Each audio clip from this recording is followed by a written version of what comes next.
The Wheel of Life, or Bhavachakra, holds a place of profound symbolism within Tibetan Buddhism, a vivid and intricate mandala that portrays the ceaseless cycles of birth, death, and rebirth. This ancient teaching is more than a mere diagram, it is a cosmic map that reveals the nature of existence itself, portraying the torment and the illusion in which sentient beings find themselves ensnared.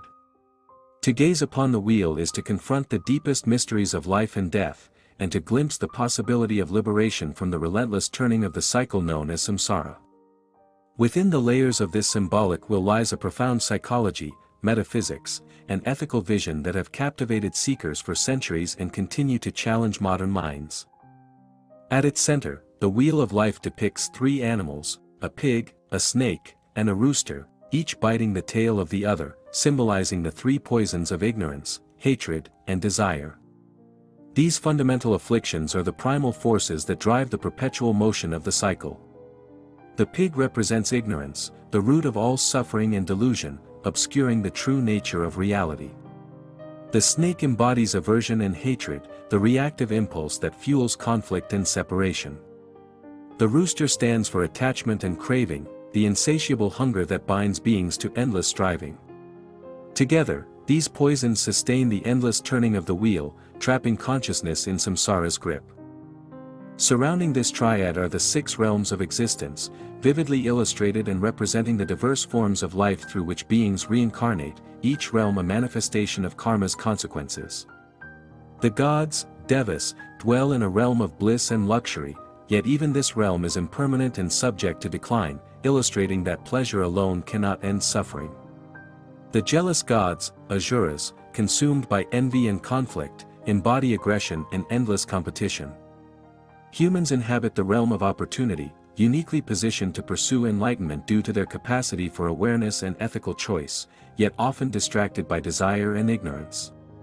The animals are bound by instinct and fear, subject to exploitation and suffering. Hungry ghosts, pretas, endure insatiable craving and torment, a haunting symbol of unfulfilled desire. Finally, the hell beings suffer in realms of intense pain and despair, representing the karmic consequences of harmful actions. Each realm is not merely a place but a state of mind, an experiential quality reflecting one's own mental and moral condition. The wheel's outer rim is divided into 12 links of dependent origination, illustrating the complex chain of causes and effects that perpetuate samsara. This detailed depiction reveals how ignorance leads to volitional actions, which give rise to consciousness, and through a sequence of becoming. Birth, aging, and death renew the cycle endlessly. This interdependence of phenomena underscores the Buddhist insight into the absence of an independent self and the conditioned nature of existence. The Wheel of Life serves a dual purpose. It is a mirror reflecting the cyclical suffering of unenlightened existence, and simultaneously a guide pointing toward liberation. Tibetan Buddhism teaches that to truly see the wheel is to understand the root causes of suffering within oneself, recognizing the illusions that keep consciousness trapped.